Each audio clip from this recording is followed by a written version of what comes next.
ఏపీలో metro train ప్రాజెక్టుకి ముందడుగు పడింది. విశాఖ విజయవాడ మెట్రో ప్రాజెక్టులకు ఇవాళే టెండర్లు పిలువబోతోంది సర్కార్. దాదాపు 22,000 కోట్లతో ఈ రెండు ప్రాజెక్టులకు టెండర్లను ఆహ్వానిస్తోంది.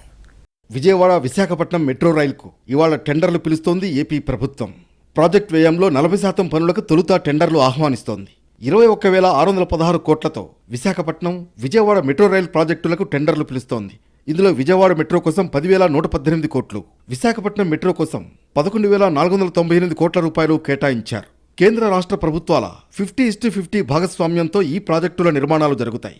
ఇప్పటికే వైజాగ్ మెట్రో ప్రాజెక్టుకు విఎంఆర్డీఏ నుంచి రాష్ట్ర ప్రభుత్వ వాటాగా 4,101 కోట్లు, విజయవాడ మెట్రోకు సిఆర్డీఏ నుంచి 3,497 కోట్ల రూపాయలను రాష్ట్ర ప్రభుత్వం మళ్లించింది. తొలి దశలో విశాఖపట్నంలో 46 కిలోమీటర్ల మేర 3 కారిడార్లు నిర్మిస్తారు. విజయవాడలో 2 దశల్లో మెట్రో రైల్ ప్రాజెక్టును చేపడతారు.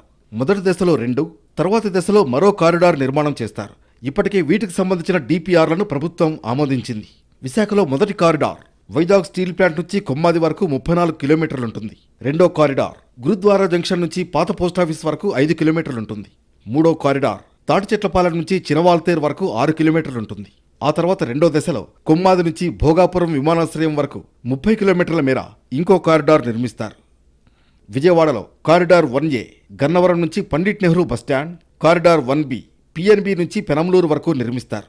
రెండో దశలో కారిడార్ 3 బస్టాండ్ నుంచి అమరావతి వరకు నిర్మించబోతున్నారు. మొదటి దశలో 38.4 కిలోమీటర్ల మేర కారిడార్లను నిర్మించాలని ప్రతిపాదించారు. రెండో దశలో 27.5 కిలోమీటర్ల మేర మూడో కారిడార్ను నిర్మించాలని ప్రభుత్వం నిర్ణయించింది.